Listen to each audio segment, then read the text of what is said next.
নমস্কার, আপনারা দেখছেন দ্য ইন্ডিপেন্ডেন্ট বেঙ্গল। আমি শিবম। শেখ হাসিনাকে নিয়ে ভারত এবং বাংলাদেশের যে লড়াই তা কিন্তু ফাইনাল স্টেজে গিয়ে পৌঁছালো। কিছুদিন আগে বাংলাদেশের পক্ষ থেকে অফিসিয়ালি সাংবাদিক সম্মেলন করে জানায় তারা হাসিনাকে ফেরত চেয়ে নাকি চিঠি দিয়েছে ভারত সরকারের কাছে। একটু খোঁজ খবর নিয়ে কি জানা গেল জানেন?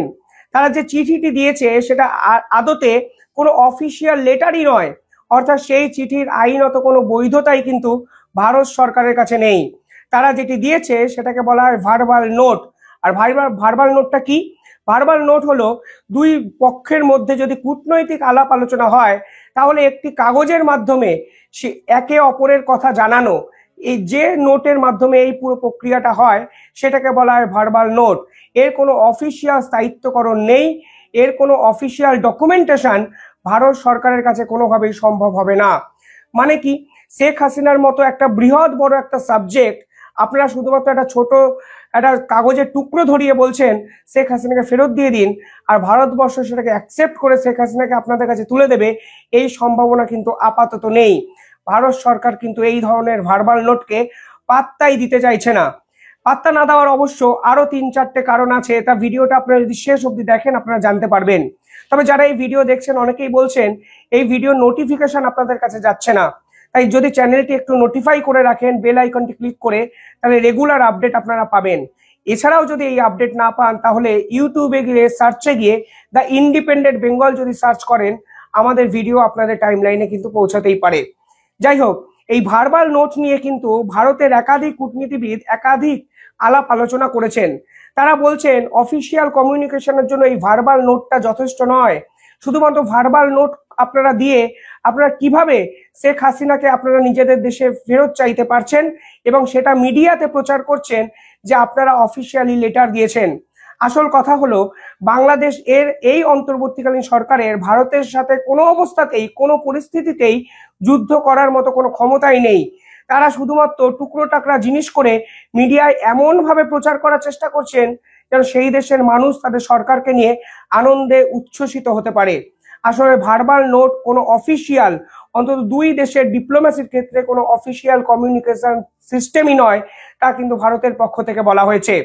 কালকে বাংলাদেশের পক্ষ থেকে আরো একটা গুরুত্বপূর্ণ সিদ্ধান্ত নেওয়া হয়েছে। তারা হাসিনার ডিপ্লোম্যাটিক পাসপোর্ট কিন্তু অনেক আগেই বাতিল করেছিল। এবার কিন্তু হাসিনা সহ আরো 70 জনের কাছাকাছি ব্যক্তিদের পাসপোর্ট বাতিল করে দিল। এরপরে নাকি শেখ হাসিনা বিশ্বের কোনো দেশে যেতে পারবেন না, এরকমই বাংলাদেশের পক্ষ থেকে জানানো হয়েছে। আমার আসল কারণটা আপনারা শুনুন। ডিপ্লোম্যাটিক পাসপোর্ট কি? ডিপ্লোম্যাটিক পাসপোর্ট হলো শেখ হাসিনা এবং ভারতবর্ষ বা বাংলাদেশের যারা উচ্চ পদে বিভিন্ন সময় থাকেন তাদেরকে একটি ডিপ্লোম্যাটিক পাসপোর্ট দেওয়া হয় যেন খুব সহজেই তারা এক দেশ থেকে অন্য দেশে যেতে পারেন। সরকারি বিভিন্ন কাজকর্মের সুবিধার জন্য এই ধরনের প্রক্রিয়া কিন্তু চালু আছে। এই ডিপ্লোম্যাটিক পাসপোর্ট যখন শেখ হাসিনার বাতিল করে তখন কিন্তু ভারতবর্ষ একটি ট্রাভেল ডকুমেন্ট ইস্যু করে দেয়। এই ট্রাভেল ডকুমেন্টের মাধ্যমে শেখ হাসিনা বিশ্বের সমস্ত দেশে কিন্তু খুব সহজেই যেতে পারতেন। ভারতের ট্রাভেল ডকুমেন্টের সাথে বিশ্বের অন্য কোনো ট্রাভেল ডকুমেন্টের তুলনা করবেন না। ভারত অফিসিয়ালি এতটাই প্রভাব বিস্তার করেছে অন্তত ইন্টারন্যাশনাল সার্কিটে যে ভারতবর্ষের দেওয়া ট্রাভেল ডকুমেন্ট ইস্যু করা মানে শেখ হাসিনাকে ভিভিআইপি মর্যাদা দিল ভারত সরকার। এই ট্রাভেল ডকুমেন্ট যখন ইস্যু করেছে তারপরে বাংলাদেশ সরকার কিন্তু হাসিনা নিয়ে বুঝে গেছে যে তারা কিছুতেই শেখ হাসিনাকে ফেরত পাবে না। এর জন্য বাংলাদেশের একাধিক উপদেষ্টারাও বলেছেন, তারাও বুঝেছেন ভারতবর্ষ শেখ হাসিনাকে তাদের হাতে তুলে দেবে না। আর এবার বাংলাদেশ কি করলো? এবার তার পাসপোর্টটা বাতিল করে দিল। এই পাসপোর্ট বাতিল করে তারা ভারতবর্ষের উপর পাল্টা চাপ সৃষ্টি করতে চাইছেন। পাশাপাশি হাসিনার বিরুদ্ধে যতগুলো মামলা হয়েছে সেই মামলার যে কমিশন হয়েছে সেই কমিশন নাকি ভারতবর্ষকে জানিয়েছে তারা শেখ হাসিনাকে জেরা করতে চায়। এর জন্য 12ই ফেব্রুয়ারির মধ্যে শেখ হাসিনা যেন নিজের দেশে ফিরে আসেন, অন্তত অফিসিয়ালি বাংলাদেশের পক্ষ থেকে সেটা জানানো হয়। আর এবার কমিশন কি বলছেন? এবার কমিশন বলছে যদি শেখ হাসিনাকে ভারতবর্ষ বাংলাদেশের হাতে তুলে নাও দেয় তাহলে কমিশন গিয়ে ভারতবর্ষে শেখ হাসিনাকে জেরা করবেন। মানে যখন তারা আস্তে আস্তে বুঝতে শুরু করে দিয়েছেন শেখ হাসিনাকে তারা কোনোভাবেই ফেরত পাবেন না, তখন কিন্তু পাল্টা নিজেদেরকে নরম করে ভারতবর্ষের ক্লোজ আসার চেষ্টা করছেন এবং নিজেদেরকে ওই ভাঙবো তবু মচকাবো না যে কথাটা আছে না, যে আমরা শেখ হাসিনাকে পাবো না জানি তাই ভারতবর্ষ গিয়ে নাকি তারা জেরা করতে চান। এবার শেখ হাসিনাকে জেরা করে কি পাবেন? সে সময় যে ছাত্র আন্দোলন হয়েছিল তা যে এক বৃহৎ বড় ষড়যন্ত্র, তা কিন্তু আজকে সকলের সামনে এক্সপোজড হয়ে গেছে। বিদেশি শক্তি দ্বারা সেই ছাত্র আন্দোলন কিন্তু সংগঠিত হয়েছিল। সেই ছাত্র আন্দোলন যে গুলি চালানো হয়েছিল তা পুলিশের পিস্তলের গুলি কিন্তু ছিল না, তাও কিন্তু আজকে সকলের সামনে এক্সপোজড। সেই যে পুলিশের গুলি ছিল না তা কিন্তু খোদ মোহাম্মদ ইউনূসের যে স্বরাষ্ট্র উপদেষ্টা তিনি কিন্তু বলেছিলেন, পরবর্তী তাকে সরিয়ে দেওয়া হয়। ফলে ছাত্র আন্দোলন আদতে শেখ হাসিনাকে সরাও আন্দোলনে পরিণত হয়েছিল কিছুদিনের মধ্যেই। আর সেই ছাত্র আন্দোলনে গুলিকে চালিয়েছিল, কারা হত্যা করেছিল সেই নিয়ে আপনারা জিজ্ঞাসাবাদ করে ভারতে আসতে চাইছেন, অথচ আপনারা ভারতকে একটা অফিসিয়ালি ডকুমেন্ট দিয়ে শেখ হাসিনাকে ফেরত চাইতে পারছেন না। কালকে ভারত সরকার শেখ হাসিনা ইস্যুতে আরো এক গুরুত্বপূর্ণ পদক্ষেপ নিয়েছে। যখন তারা ভার্বাল নোট ভারতবর্ষকে দিয়েছে, তখন শেখ হাসিনাকে তারা ভারতে থাকার জন্য রেসিডেন্সিয়াল সার্টিফিকেট ইস্যু করে দিয়েছে সরকারিভাবে। ভারতে কিন্তু অফিসিয়ালি উদ্বাস্তু আইন নেই, তাই কিন্তু ভারত সরকার পাল্টা একটা মাস্টার স্ট্রোক দিয়েছে। তারা ভারতবর্ষের যে ফরেন রিজিওনাল রেজিস্ট্রেশন অফিস আছে, সেই ফরেন রিজিওনাল রেজিস্ট্রেশন অফিস থেকে হাসিনাকে ভারতে রাখার সমস্ত অফিসিয়াল ডকুমেন্ট কিন্তু বানিয়ে নিয়েছে এক সপ্তাহের নোটিশে। অর্থাৎ এরপরে ভারতবর্ষ যতদিন ইচ্ছা শেখ হাসিনা থাকতে পারবেন এই ধরনের বৈধ আইনি কাগজপত্রের পর। অর্থাৎ যখন আপনি ভার্বাল ডকুমেন্টস নিয়ে ভারতবর্ষকে প্রেসার করার চেষ্টা করছেন, ঠিক তখন আপনাকে পাল্টা দিয়ে ভারতবর্ষ ফরেন রিজিওনাল অফিস যে রেজিস্ট্রেশন অফিস আছে সেখান থেকে শেখ হাসিনার ভারতবর্ষ আরো বাড়ানোর জন্য অফিসিয়াল ছাড়পত্র কিন্তু ক্লিয়ার করে নিল। ফলে আপনারা যতই শেখ হাসিনাকে চান, ভারতবর্ষ কিন্তু শেখ হাসিনা ইস্যুতে শেষ অবধি লড়বে, অন্তত এই ধরনের গুরুত্বপূর্ণ পদক্ষেপের পর। কালকে কিন্তু সকলের সামনে এক্সপোজড হয়ে গেছে। এরপরে কিন্তু জয়শঙ্করের সাথে ডোনাল্ড ট্রাম্পের একটি মিটিং হয়েছে। এই মিটিং এর পর আদতে শেখ হাসিনাকে বাংলাদেশের হাতে তুলে দেওয়া হবে নাকি সে নিয়ে কিন্তু একাধিক প্রশ্নচিহ্ন উঠে যায়। দেখুন, ব্যক্তিগতভাবে আমার বিশ্লেষণ যেটা বলে সেটা হলো কোনো অবস্থাতেই শেখ হাসিনাকে ভারতবর্ষ কিন্তু বাংলাদেশের অন্তত এই ইউনূস সরকারের হাতে তুলে দেবেন না তারা। কারণটা কি? কারণ যদি বিশ্লেষণ করে তাহলে দেখবেন শেখ হাসিনার বিরুদ্ধে যতগুলো মামলা দেওয়া হয়েছে, যতগুলো বিচার প্রক্রিয়া শেখ হাসিনার বিরুদ্ধে শুরু করা হয়েছে, ভারতবর্ষ কিন্তু খুব সহজেই প্রমাণ করে দেবে সব কটাই হলো রাজনৈতিক উদ্দেশ্য প্রণোদিত। এবং আপনারা যদি দেখেন তাহলে দেখবেন একটি ঘটনার সঙ্গে একটি ঘটনার লিঙ্ক আপ আছে। আওয়ামী লীগের ছাত্র সংগঠন ছাত্রলীগকে ব্যান করে দিয়েছে মোহাম্মদ ইউনূস সরকার। কোনো সংবিধানই কোনো রাজনৈতিক দলকে এইভাবে ব্যান করতে পারে না। রাজনৈতিক উদ্দেশ্য না থাকলে, তাহলে আপনি যদি প্রতিহিংসা পরায়ণ রাজনীতি না করেন, তাহলে এই ধরনের র্যাডিক্যাল মুভ কিন্তু কোনো সরকার নিতে পারে না। অন্তত আধুনিক সভ্যতায় এই রকম পদক্ষেপ কিন্তু কোনোভাবেই নেয় না। তারা রাষ্ট্রের কোনো ক্ষতি করেনি, দেশের কোনো ক্ষতি করেনি। তা সত্ত্বেও আওয়ামী লীগকে ব্যান করার জন্য আপনারা আদালতে রিট পিটিশন অব্দি দাখিল করেছিলেন পরবর্তীকালে। অর্থাৎ আওয়ামী লীগকে ব্যান করো, হাসিনাকে জেলে ভরো, হাসিনার বিরুদ্ধে মিথ্যা মামলা দাও, হাসিনার দলের যারা দল করতো এমনকি সাকিব আল হাসানের বিরুদ্ধে মিথ্যা যত ইচ্ছা তত মামলা দাও। অর্থাৎ পুরো বিষয়টাই যে রাজনৈতিক ষড়যন্ত্রমূলক একটা প্রক্রিয়া মোহাম্মদ ইউনূস চালাচ্ছেন তা কিন্তু আজকে দিনের আলোর মতো স্পষ্ট। এবং এরপরে কিন্তু ভারতবর্ষ এই পার্টিকুলার ইস্যুটাতেই জাতিসংঘে সরাসরি উত্থাপন করে বাংলাদেশকে ধুয়ে দিতে পারেন।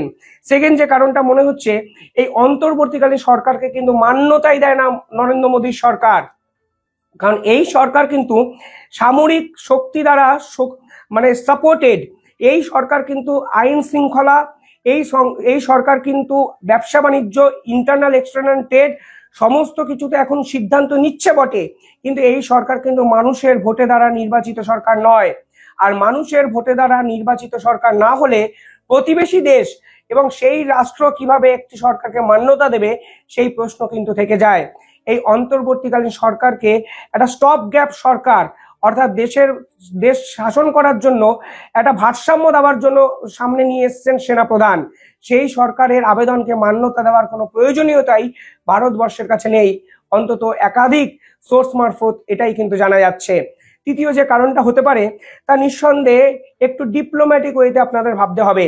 দক্ষিণ পূর্ব এশিয়ার ভারতবর্ষের যে প্রভাব, শেখ হাসিনাকে যদি মোহাম্মদ ইউনূসের হাতে তুলে দেয় তাহলে কিন্তু ভারতবর্ষের সেই প্রভাব আর থাকবে না এবং বিশ্বের একাধিক শক্তিশালী দেশ মনে করবে বন্ধুর বিপদে পাশে থাকেনি ভারতবর্ষ। আর বন্ধুদের ভারতবর্ষের বর্তমান পলিসি হলো নেইবার ফার্স্ট পলিসি, ঠিক সেই প্রেক্ষাপটে দাঁড়িয়ে শেখ হাসিনা যেভাবে ভারতবর্ষের সঙ্গে সামঞ্জস্যপূর্ণ বন্ধুত্ব রক্ষা করেছেন, আজকে কিন্তু ভারতবর্ষ তার রিটার্ন দিচ্ছে। অন্তত শেখ হাসিনার বৈধ কাগজপত্র এরকম ভাবে তৈরি করে সেটা কিন্তু বুঝিয়ে দেওয়া হয়েছে। অর্থাৎ শেখ হাসিনার কাছে শেষ মুহূর্ত অব্দি থাকবে ভারত সরকার। অন্তত এত দৌড়ঝাঁপ, কাদা ছোড়াছুড়ি, একে অপরের বিরুদ্ধে চিঠি দেওয়া, সবকিছুর পরে কিন্তু এই কথাটা বোঝাই যাচ্ছে। পরবর্তীকালে যেটা মনে হচ্ছে সেটা হলো ভারতবর্ষ এক্ষেত্রে একটা ওয়েটিং গেম খেলছে। 20 তারিখ দায়িত্ব নেবেন ডোনাল্ড ট্রাম্প, আর এই ডোনাল্ড ট্রাম্পের দায়িত্ব নেওয়ার আগে মোদির দূত হয়ে জয়শঙ্কর কিন্তু ডোনাল্ড ট্রাম্পের কাছে গেছিলেন। এই জয়শঙ্কর ডোনাল্ড ট্রাম্পের কাছে যাওয়ার পরে নিঃসন্দেহে শেখ হাসিনা নিয়ে তাদের মধ্যে আলোচনা হয়েছে, একাধিক নিউজপত্র কিন্তু প্রকাশ করেছেন। আর এখানে এই প্রশ্নটা হলো, ডোনাল্ড ট্রাম্পও কিন্তু শেখ হাসিনার অত্যন্ত ক্লোজ। ডোনাল্ড ট্রাম্প কিন্তু এই পার্টিকুলার মোহাম্মদ ইউনূসকে সহ্যই করতে পারেন না। তাকে মাইক্রোচিপ বিজনেসম্যান অব্দি আখ্যায়িত করেছেন এই ডোনাল্ড ট্রাম্প। ফলে শেখ হাসিনা কিন্তু ডোনাল্ড ট্রাম্পকে কংগ্রাচুলেট করেছিলেন প্রেসিডেন্ট হওয়ার পর। তারা একে অপরের সঙ্গে কথা বলেছেন, সামাজিক মাধ্যমে সেই কথার রেপ্লিকা আওয়ামী লীগ পোস্ট করেছে। সব থেকে বড় কথা হলো, শেখ হাসিনাকে নিয়ে কিন্তু ডোনাল্ড ট্রাম্পের কোনো আপত্তি বা অসুবিধা নেই। ফলে ডোনাল্ড ট্রাম্প নিঃসন্দেহে চাইবেন শেখ হাসিনা বাংলাদেশে তার অন্তর্বর্তীকালীন সরকারকে সরিয়ে নির্বাচনে জয়লাভ করে মসনদে বসুন। আর সেখান থেকেই কিন্তু আরো একবার স্পষ্ট হয়ে যায়, ডোনাল্ড ট্রাম্পের উপরও কিন্তু ভারতবর্ষ বিভিন্ন ইস্যুতে এই পার্টিকুলার এই দক্ষিণ পূর্ব এশিয়ার পলিটিক্স নিয়ে তাকিয়ে থাকবে। এবং আমার তো মনে হয় ডোনাল্ড ট্রাম্প যেভাবে হাসিনাকে ব্যাক করে যাচ্ছেন, হিন্দুদের বিরুদ্ধে কথা মানে হিন্দুদের উপর নির্যাতনের বিরুদ্ধে কথা বলছেন, তারপরে নরেন্দ্র মোদীও সিকিউর হয়ে যান যে শেখ হাসিনা যদি বাংলাদেশে থাকেন তাহলে কিন্তু দক্ষিণ পূর্ব এশিয়ার পলিটিক্সটা অনেক দূর বিস্তৃতি লাভ করতে পারে। অন্তত বর্তমান বাংলাদেশ যেভাবে পিছিয়ে পড়ছে, এর থেকে ডোনাল্ড ট্রাম্প, শেখ হাসিনা এবং নরেন্দ্র মোদী একসঙ্গে যদি সাউথ ইস্ট এশিয়ার পলিটিক্স নিয়ে কাজ করে, তাহলে কিন্তু সকলেরই সমানভাবে লাভ হতে পারে। সব থেকে বেশি লাভ হতে পারে নিঃসন্দেহে সাধারণ মানুষের। তাই এই যে চিঠি চালাচালি, এই যে 12ই ফেব্রুয়ারির মধ্যে হুমকি দেওয়া, এই সবকিছু মোহাম্মদ ইউনূসকে ভুলে যেতে হবে খুব তাড়াতাড়ি। কারণ এই হুমকি তো প্রথম নয়। এর আগে তারা বলেছিলেন 17ই নভেম্বরের মধ্যে শেখ হাসিনাকে ফিরিয়ে আনবেন, আজও কিন্তু তারা ফেরাতে পারেননি। 17ই নভেম্বরের পর জানুয়ারির পর 12ই ফেব্রুয়ারি, একের পর এক ডেডলাইন দেবেন, আর মোহাম্মদ ইউনূসের দিন বাংলাদেশের রাজনীতিতে ফুরিয়ে আসবে। অন্তত ভারতবর্ষ কিন্তু কালকে পরিষ্কারভাবে বাংলাদেশকে সে কথা বুঝিয়ে দিল। আপনারা কি ভাবছেন কমেন্টে জানাবেন। আর চ্যানেলটিকে ভালো লাগলে একটু সাবস্ক্রাইব করে দেবেন।